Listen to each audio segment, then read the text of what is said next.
In today's very important lecture, I just want to take a moment to thank all of my supporters and everyone for supporting my channel. You know, my channel truly would not be where it's at today without all of my supporters. So with that being said, let's get on down to today's very important lecture, which is a professional credential people is a business commodity. You know, although I'm retired, I retired September 2023 as a licensed clinical addiction expert. You know, I'm credentialed in 3 different states. I also hold my national credential as a licensed clinical addiction specialist. So even though I'm retired, I'll maintain my professional credential. And all throughout my working history, I've always made money utilizing my professional credential under my company.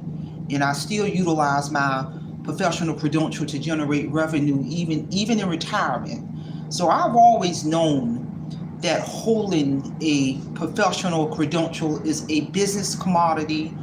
And, you know, and I tell folks, I can remember when I was very, very young, very young, still in the military, working on getting my credentials, got out of the military, went to school, and I would never forget this. I had a conversation with a registered nurse, or RN, and because at that time I was kind of unsure on what direction I wanted to go academically. But it's something she told me that always stuck and resonated with me. She said, whatever career decision you decide, make sure you are credentialed in something. Whether it's a license or certification where you are governed by a credentialing board. And that stuck with me. And a professional credential could be in many things. It can be a licensed therapist, it can be a licensed attorney, a licensed doctor, a licensed cosmetology, a certified licensed mechanic, a certified CDL truck driver, a credential in something where you had to go through specialized training and academic training, had to sit for a test and to pass that exam to be issued that credential by the board people. As a licensed clinical addiction expert, I have to maintain CEUs. I have to re-credential every 2 years to stay abreast of the science of addiction. So it's power in that.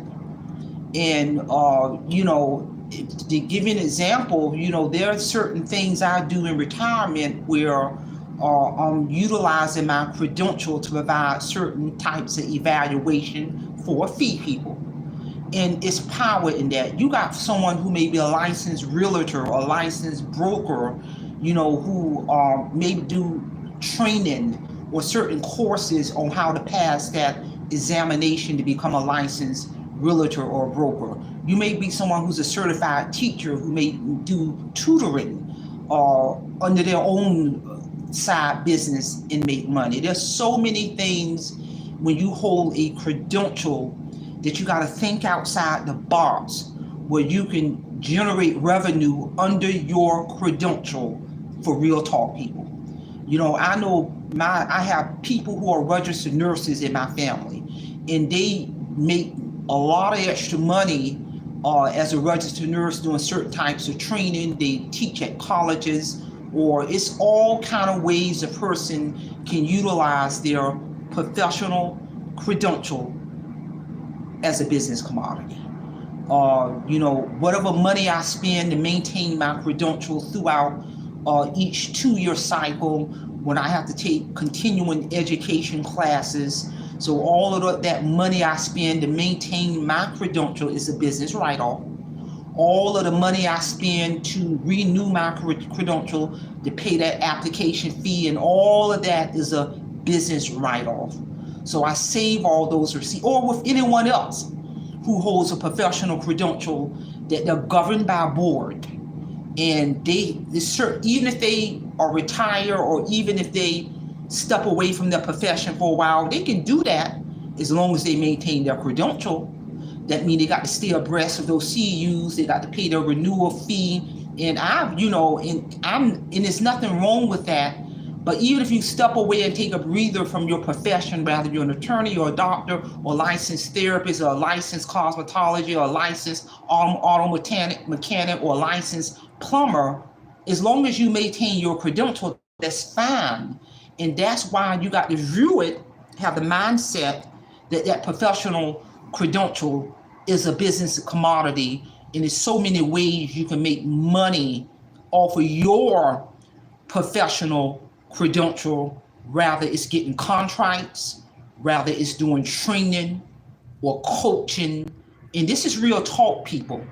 And although I'm retired, I have made a lot of money under my professional credential as a licensed clinical addiction expert, doing contract work, doing training, in etc. And that money comes straight to me, and I maintain all of my revenue that I make under my company, utilizing my credentials as a, or when I get ready to file for my personal and business taxes. This is real talk.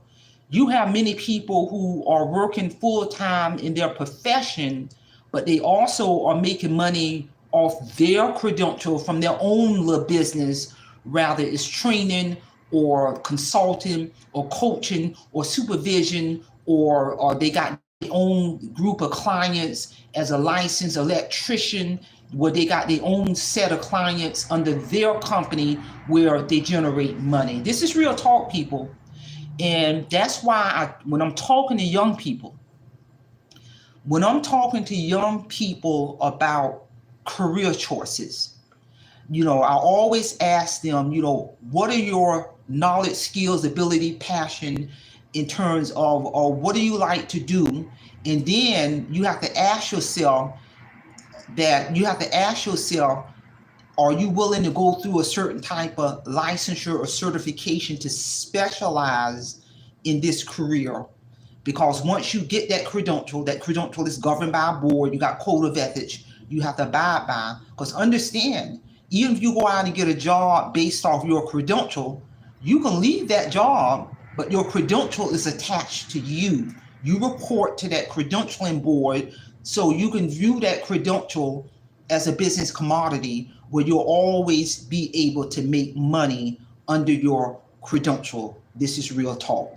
So, and I'm always having these type of discussions with younger people when they're talking about what type of career choice that they're thinking about making. And I always remember when I was very, very extremely young, when a registered nurse told me, because she knew I was going to school, she literally told me, get in a profession where you're certified or licensed in something.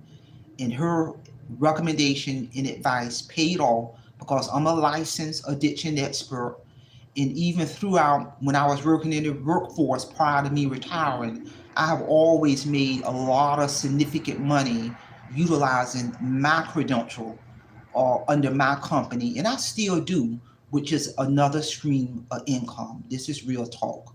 And like I say, all of the money I spend on CEUs, renewal application, training, all of that is a 100% business write-off. I've had discussions since I've been in retirement, because there's a shortage in the field of addiction. That's considered the medical field, behavior health. When you're looking at the medical field, behavior health, when you're looking at credentialed people, rather they're a registered nurse or a medical doctor, a licensed clinical addiction expert, or licensed phlebotomist, or anything dealing in that medical genre, there's a shortage. And I've met many stakeholders, because I have levels of credentials in my profession at the highest level, people.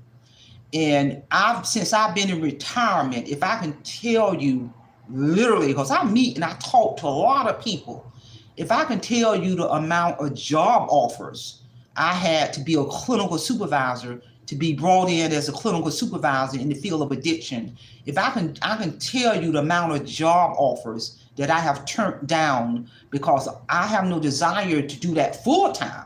I pay my dues, but if I can tell you the amount of job offers that I've had since I've been in retirement, as a licensed clinical addiction expert at the supervisory level that I've turned down, literally opportunities thrown at me because there's a shortage for credentialed people in the field of addiction. So again, a professional, the focus of this lecture is understand and have the mindset that a professional credentialed people in reality is a business commodity. And by evidence, I have made significant money throughout my career under Paris and Associates, under my company, utilizing my credential. I'm in the process right now of renewing my Georgia license. Because like I said, I'm licensed as an addiction expert in the state of Georgia, and I'm licensed in the state of North Carolina. I'm licensed in the state of Virginia, and I'm also hold the national credential. That means I can go anywhere in the nation as an addiction expert, as a credential holder, and may get a contract and etc. Real talk. So share this information, especially for people who are, young people who really don't know what direction to go to career-wise, academic-wise. Just remember, whatever career choice you make, let it be a career choice that requires a professional credential where you are governed by a board. And this is real talk. So that's all I have. Simplify, simple fidelis, and I'm going to leave you in the care of your own conscience. Have a great day.